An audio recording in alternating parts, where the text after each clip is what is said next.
Gata, mami. Ce faceți? Bine! Aia e bine. Ce încărcați? Ai dat Varză! la varză? Da! Unde îți mergeți cu ea? În sat! În sat? Da! La oameni! Nu mai arăt duba că nu-i plină cu varză. O țără, uite așa. Este? Nu ce? Nu mai pușa la mână. Au! Au!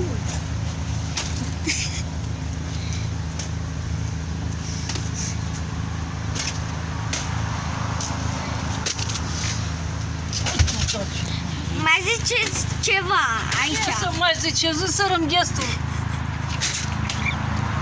Alea plin.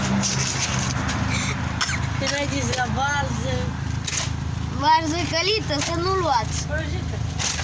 Dacă vede un om aici, să nu luați, că e varză călită. da? Călită. Ia uita ce căpățână. Ce ce?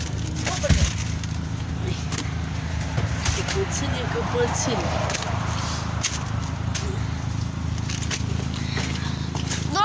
Domnul Cioabă, ce faceți aici? Descărcăm la varză. Dai camera. Dur-mă la vel. Nu fac că crezi pe Hevan. Spune live-ul. Vlogos. Logos. Da, vlogos. Mai trebuie să avuc șapte în durac. Să nu loviți cameramanul, s-ar pe ăla. Nu poți să. Galili, uita ce e căpățână. Da, căpățână. Ia uitați. Frumos are godea, uite frumos ăla. Da.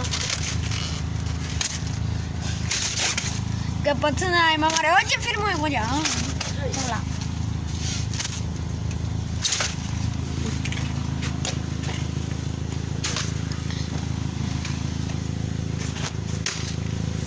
E la plină duba asta, până la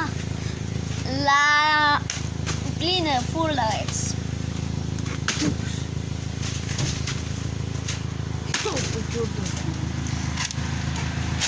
Doamna Lili, mai zice ceva aici cu vlog.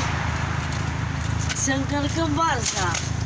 Să vă abonați. Zi? Da. Ce să nu să vă abonați? Și da, veți, Ai, să dați un like. Să dați un like. Unde dau dilie, capac. Păi da. Gata. Domn Cioabă, este gata încărcarea. Gata. Da, este gata. Revenim mâine.